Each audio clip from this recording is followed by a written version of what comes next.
కాకరకాయ రుచి. అనగనగా ఒక గ్రామంలో ఒక రైతుండేవాడు. ఒకరోజు అతను ఎవరింట్లోనో కాకరకాయ కూర తిన్నాడు. ఆ కూర అతనికి చాలా బాగా నచ్చింది. నేను కూడా ఇలాంటిదే కూర తినాలి అని అనుకున్నాడు. అప్పట్లో కాకరకాయలు సులభంగా దొరికేవి కాదు. కాబట్టి అతను చాలా కష్టపడి విత్తనాలు తెచ్చుకొని పొలంలో నాటి ఎంతో జాగ్రత్తగా పెంచాడు. కొన్ని రోజులకు 3 కాకరకాయలు పండాయి. రైతు చాలా సంతోషంగా వాటిని కోసుకొని ఇంటికి తీసుకెళ్లాడు. తన భార్యకు ఇచ్చి, ఇవి ఉల్లిపాయతో రుచిగా కూరచేయి అన్నాడు. తరువాత రైతు పొలానికి వెళ్ళిపోయాడు.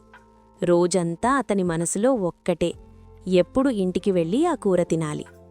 ఇంట్లో రైతు భార్య నూనెలో కాకరకాయలు వేయించింది. వంటగదిలో మంచి వాసనొచ్చింది. ఆ వాసన చూసి ఆమెక్కూడా నోరూరింది. ఒక్కటి రుచి చూసేద్దాం అనుకుని ఒక కాయ తిన్నది. కొంతసేపటికి మళ్ళీ ఆకలివేసింది. ఇది నా వాటా అనుకుని రెండో కాయ కూడా తిన్నది. సాయంత్రం రైతు ఇంటికొచ్చాడు. ఆనందంగా భోజనానికి కూర్చున్నాడు. భార్య ఒకే ఒక కాకరకాయ వడ్డించింది.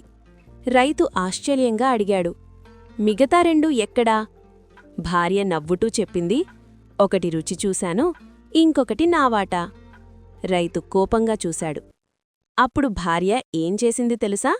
మిగిలిన ఒక్క కాయను కూడా వెంటనే తినేసింది. రైతు షాకయ్యాడు.